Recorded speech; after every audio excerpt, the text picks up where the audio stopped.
Hey everyone, Kayla here. Thanks for joining me for another video. So today I want to talk about briefly the set weight point theory, just to touch up on that.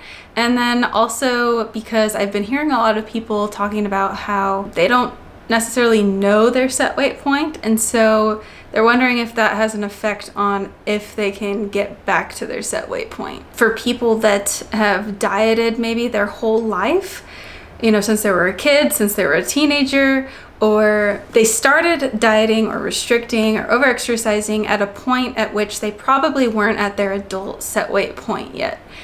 And so they don't even know what that may be. They don't know what their frame is. They don't know where their body is supposed to be, where it's going to end up, and this can cause a lot of fear and anxiety of the unknown. The body's set point is the weight range that your body is programmed to function optimally at, and this is the weight at which your body will fight to maintain. And so we try to fight this with forced weight loss via dieting, purging, overexercising, or any of these weird behaviors. So whether you've been suppressing your weight or you've been trying to suppress your weight, being in the yo-yo dieting for years and years, or you've had an eating disorder, it doesn't mean that you're going to change your set weight point permanently. This is a losing battle. And so everyone has a set point. And just as you have no control over your height, your skin color, your eye color, your hair color, you also don't have control over what your set point will be either. Your body is biologically and genetically designed to have a predetermined set weight in a certain weight range that's the most healthiest for you. And set points vary from person to person. It's relative to the individual and their genetics. And so that is why you don't want to go off of a BMI chart or anything similar to tell you what's healthiest for your body, because it doesn't know. So for example, a person with a smaller frame may naturally have a set point range of 130 to 140 pounds, but another person with the same height may have a set point range between 140 to 150 pounds. So their set points may be different, even at the same height. But that weight range is what their bodies will fight to maintain. It'll fight us when we try to manipulate it by restricting, exercising, eating less, exercising more, this whole cycle. And know that this is more of a set weight range, not just a set weight point, right? Not just one number, 132 pounds. It could be within a range. And this range is a range that you can fluctuate in through different stages and seasons of your life, and that's okay and that's normal. I've fluctuated within my range since recovery on the high and low end several times. And studies even estimate that the average person has a set point range of about 10 to 20 pounds on average, meaning at any given time, your body can fluctuate between that range. And this 10 to 20 pound range that your body feels comfortable with, it can change within that. And know that you cannot lower your set weight point permanently, and you cannot raise your set weight point permanently. It may take a while after years and years of restricting yourself, weight cycling and weight suppression, forced weight loss, etc. And you may have to gain weight to a weight you've never been in your life. But if you give your body recovery for long enough, that's the key, your body wants to get to its natural, healthy set weight point too. It just wants to first conserve to make sure that it won't be starved again and that it's not being threatened anymore. So that's kind of the brief definition. You could read more about it. There's a lot out there on it. But what I want to talk about is that there are a lot of people that I've talked to, myself included, that have been dieting or restricting or trying to manipulate their body weight in some way since they were children, teenagers, even early 20s, like 21. So of course, if this is the case, you probably won't know your mature adult set weight range when you go into recovery and you learn about this and you need to gain weight. But if you don't know, and if this is you, that's okay. Because you don't have to know what your set weight point is to get back there. And although the unknown can be very scary, your body does know what your set weight range is. because it's pre-programmed within our DNA to know what our set weight point is. And this is where we're healthiest at. But it will only go there, again, once its survival is not being threatened anymore. You need to gain weight, both fat and often water retention. But this, the fat and the water is your survival. It's your lifeline in recovery. And it's more of a relearning to trust your body to guide you back, rather than trying to help the body figure out how to function again, or trying to figure out for the body how to get back there. Because the body is trying to tell you what it needs to get there, to heal, to recover, and to gain weight, and to eat, and how to eat. And sometimes our biggest obstacle is getting out of our own way and just surrendering to our body finally, because the body is so freaking intelligent. If you haven't heard me talk about this enough, it is so underestimated, because as you know, the body keeps the heart beating all day long without our control or help, or us figuring out how to do it, when to do it, how much, right? Our body digests food, delivers energy into each cell in the body, converts energy into ATP, and so forth.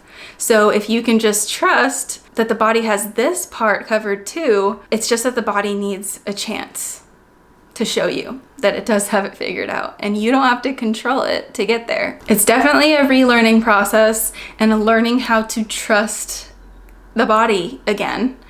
It's a process, and we relearn how to eat again by listening to our body's hunger and satiety cues, and your extreme mental hunger and extreme physical hunger is trying to guide you there. And so if you're still gaining weight in your recovery, then that means that your body still needs to gain weight, but it won't keep gaining and gaining forever, I promise. I have yet to see that happen.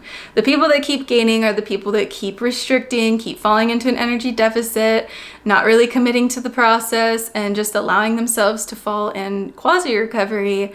And so, every time they lose a little bit of weight, they're gonna gain even more weight back because their body's trying to fight back. So it may, like we've talked about in other videos, it may need to overshoot your set weight point for a temporary time, or what you think is overshoot may be your set weight point. So there's a lot more to it, but I wanna stay focused in this video, talking about how most people don't even know what their set weight point is because they started dieting at such a young age. They were put on Weight Watchers, they were told they needed to lose weight, they were told they were fat, whatever it was. And so of course, as they get older, then maybe as a teenager or even early 20s, that most likely won't be their adult set weight point. So if this is the case though, looking at it optimistically, this could be a good thing because you don't have a number that you're holding on to, hoping and wishing and persevering on this number in your recovery, like those who started dieting later in life did. And so they think, okay, because I started dieting at later in my 20s or 30s, that must be my set weight point. It could be, but it also could not be. They could have still been dieting in different ways. And so their view of that time in their life may be skewed. But anyways, it can just be scary, right? Because it's the fear of the unknown, that you don't know what your set weight point is. And it's what holds a lot of people back. They don't want to accept a higher set weight range that they may need to be at, or that their set weight point may be. And so they don't even want to try recovery out, and they'd rather stay miserable than even attempt to find the freedom that they could have. So their resistance of trying to control the situation or being in denial of what's to come or what may not come, from ever letting go fully. But I say, really, if this is your fear, what do you have to lose? You're probably already gaining weight on less than optimal amounts. You're still restricting or on safe foods. So you might as well just give in completely, face all your fear foods, eat the foods that you actually are craving, eat the amounts that you're actually wanting, rest if you're exhausted, and enjoy the process of the inevitable. Let go of that control that's toxic. Let go of whatever you think your set weight point should be, and just try to allow your body to be where it needs to be, whether for the time being or where it needs to be indefinitely, where the body sees it as being healthy, not you and your conditioned nutrition and dietetic beliefs like I had to. And so if you overshot your weight, this may not be for everyone, but it's just a thought. And what I've seen, if it is indeed overshoot, okay, and you're not just retaining water and the water's gonna go away and you're still gonna weigh the same, but it's not gonna be as uncomfortable. So if this isn't the case, if it is indeed overshoot, your body may reside somewhere in between. Where you were when you were dieting and overexercising and restricting, or in the eating disorder, you know, to maintain that lower weight, or where you started out being younger and then where your body plateaued in your weight gain, where you feel super uncomfortable in your recovery. So maybe somewhere in between there, if that makes sense. But don't hold on to that either, right? I'm just trying to explain, like, okay, because honestly, who knows? I don't know. Nobody else is gonna know. Only your body's gonna know. And I think that the over-analyzing this part and trying to figure it out will only drive you freaking nuts and prevent you from just living and focusing on what truly matters and just recovering, right? And while time passes you by, as it was in the disordered eating and eating disorder, now time is passing you by in recovery while you still perseverate on your body changing and going back, and when this is going to be over and when your body's going to go back and when the extreme hunger is going to die down. And I know that it's uncomfortable, so you want to know, but when it's your main driving focus, like, how are you ever supposed to see the other gifts and lessons within recovery? Does that make sense? And so some people, I've heard this a lot, and I experienced it too. Okay, so we think, wow, I've been eating unrestricted now for a few months or for a year now, whatever. So why is my body just not letting go of the weight yet? You know, I don't get it. I'm doing it now. Why am I still gaining? Or why is my body not going back down to my set weight point, right? So there's that impatience and you're not holding out long enough. And the process seems like it's taking forever, I know. But you're expecting just because you've started to eat more, respond to your hunger, not restrict, not overexercise, that it should just go back and your body should just trust you like immediately or at a year, you know, because a lot of times recovery for things to even start to taper or balance out could be a year and a half or 2 years for a lot of people. So I say, you know, back to that, well, you've done this to your body for X amount of years. You've yo-yoed. So your body thinks, cool, so what? A few months or a year, months or a year of consistency, so what? We may still be starved again. So we'd be stupid to let go of any weight prematurely after what you've put us through. We're not gonna let go until we know for sure that we're safe. Even if it takes a year or 2 years or 3 years, whatever. And if you yo-yo in between there, then, oh, I don't trust you. I'm gonna start conserving again. That's what the body says to our impatience, our frustration with the body. The body's like, dude, do you remember what you put me through for 10 years, 5 years, 20 years, 30 years? Remember where you're coming from. And so if you're losing hope in recovery, I know that this can happen to most of us. Even if we're super motivated in the beginning, just know that your body wants to be at its natural optimal set weight range, just as you do. Again, it just wants to make sure that its survival isn't being threatened first before it goes anywhere or lets go of any of its life support, lifeline right now. And also know, okay, like I've said in another video, that you may have to accept a higher set weight range than what your conditioned mind wants or expects, has an expectation to be at. Your body's healthy set weight range may be higher for optimal health and freedom, mental freedom, as well as physical healing and freedom, true freedom that you think you may not achieve. Well, if you're still holding on to this belief, maybe that's why you're not finding freedom. You see what I'm saying? So it may be higher than you originally intended when you entered into recovery, still super conditioned and disordered. Not saying this is for everyone. There are naturally people at what we'd say a lower set weight range, you know, that there's body diversity, okay? So no one's excluded from this. Nothing's bad. It's just maybe loosening up the reins of your expectations here in recovery, so you're not frustrated and let down the whole time. So given this is normal, as we've all been pursuing or living in a smaller body for a while, and so it was unhealthy for us, that's why it wasn't sustainable, and our health suffered, and we were miserable as a result. So that's not your healthy set weight range or point. So remember that all that misery comes with a lower, unnatural set weight range, whether it's mental chaos and misery or physical chaos and misery. And so some people panic and question recovery altogether, wondering what did they have done wrong with their recovery or intuitive eating, because they're not at a lower set weight point than what they expected. They may panic and get discouraged altogether. And maybe it's because they haven't accepted the fact that recovering into a lower weight does not always happen for everyone.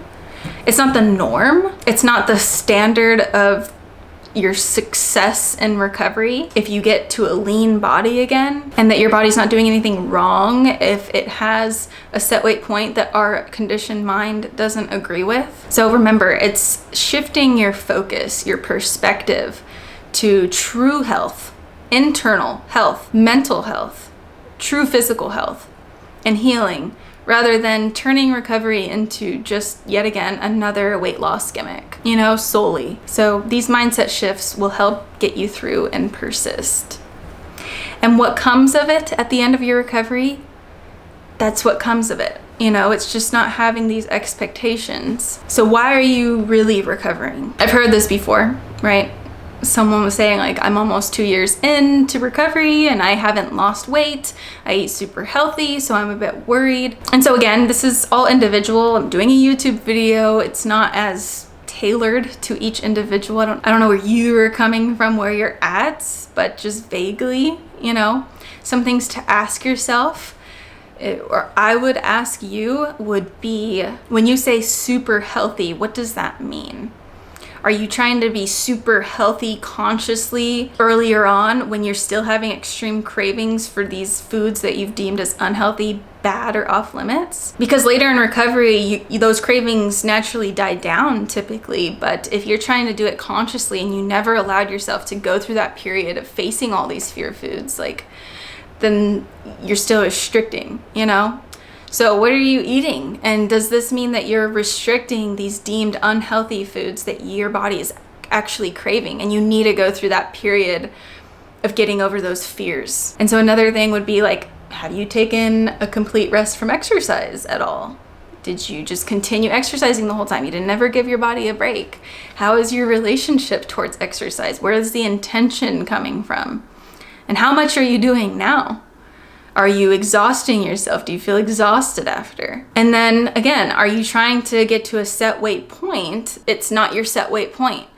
It's not healthy for your body. Are you trying to get someone else's set weight point? Has weight loss been the primary focus, the sole focus of your whole recovery journey over mental health and, mental sanity and satiety and all of that? So I don't know how much you weigh, I don't know what your height is or where your body wants to be, but at the same time, it could take a few years and only your body will know. On eatinstitute.org, I think it was, she was talking about that full remission could take anywhere between 3 months, which is very rare, and 6 years, which is also quite rare. But, just to put it into perspective, when you get impatient at a year or even at approaching 2 years, this stuff takes time. True healing takes time. Okay, it's not another diet gimmick where this is gonna happen in 5-minute abs or lose 50 pounds in 3 months. And so again, only your body can say where the healthiest set weight point is for you. So, some things that you could do are read books like Health at Every Size, just to accept that this is where your body needs to be. The Beauty Myth is a good one, and just different stuff like that. So I wanted to read just a couple little testimonials or some things that people have written in. Okay, I haven't done this in a while, and I always forget. Every time I'm editing, I'm dang it. And I don't know, I don't do it. Okay, so I'm gonna do it this time. So from Lily and Lola. Hey, that's kind of cool, huh? So I'll read Lily's first. Lily said, "Hey Kayla, it's been a while, but I just wanted to say thank you so much for helping me recover. I'm about 19 plus months into recovery. I've kind of stopped counting and had to think to even come up with a number." That's a good sign, right? When people ask me now how long I've been recovering, I'm like, I don't know. And then they'll ask me like, how long did this take? I'm like, I don't know, let me think about it. Anyways, that's a good sign. And you were one of the most helpful resources I had throughout this process. I'm so much more present in my life and relationships now. I feel good in my body. My period has been very regular for the past 6 months, and the acne, nighttime hunger, bloating have all dramatically decreased or entirely gone away. And yeah. So that's a good one, right? So Lola said, "I was a mess when I found your video about HA, hypothalamic amenorrhea. I didn't have a period. I was so bloated. I look like a 9-month pregnant lady." Don't we all? "I was constipated, and when I wasn't, I had diarrhea. I didn't drink water with my meals. Keto, intermittent fasting, gluten-free, no carbs, no this, no that. I was counting and measuring all the time, forcing myself to work out, then fruitarian, water fasting in order to detox, food combining, enemas, supplements. Nothing worked." Similar story to mine. "My gynecologist wanted me on the pill." Yeah. "Then I saw your video. I just got up. It was morning, and I made myself for breakfast a cheese omelet with butter and had some bread and a big piece of chocolate for dessert. I will never forget that moment. I continued to eat everything I craved for, which was mostly pasta and potatoes. Oh my gosh, I could eat pasta and potatoes for days and not get tired of them. I guess my body was craving carbs so much." Yeah. "And only 2 weeks after, I got my period back. It was amazing. Can't tell you how grateful I am. Now I even make cakes. I gained a certain amount of weight. I don't know. I won't say the poundages. Some people like it. Some people get pissed at me for saying it. I'll veer on the cautious side. I gained weight very fast. So that's normal to gain weight very rapidly. But without even trying, I then lost 5, and now my weight is stable and my belly is fine. I made peace with the fact that my body is not comfortable with the weight I wanted. Sometimes I still find myself counting the calories of a meal. But when I realize that, I gently tell myself that I no longer do that." That's a good advice, huh? "Thank you again." So that's great. Let me just reiterate something really quick. I made peace with the fact that my body is not comfortable with the weight I wanted. That is so important. It's part of like the letting go process. And as you let go of that, your body will let go of stuff too. So those are just a couple. I get stuff like these all the time. Let's see. I think there was another one recently. Katya, I'll read one more. These are exciting. These make it all worth it. Okay. "After reading your book, I decided to go all in and let go of the diets once and for all. After a period of eating a significantly high amount of food, I have noticed how my appetite is way lower now. Now I'm losing weight effortlessly. I'm not weighing myself, but the clothes feel looser, and how I eat salads and healthy things regularly just because my body wants them now. I've even picked up some hobbies I had left behind because of my weight obsession. I have so much energy, I don't even have coffee most days anymore. And before starting the process, I could easily have 5 coffees a day. It has definitely not been a steady ride, and I still find myself reading calorie labels every now and then, but I'm having foods without weighing them anymore. Thank you." So there's lots of stuff like this. You're not alone. Okay, so I feel like I said what I wanted to say in this video. I hope that it's helped in some way. And yeah, thanks for watching until the end. And let me know what you think in the comments below. I'd love to hear from you. So until next time, I'll see you in the next video.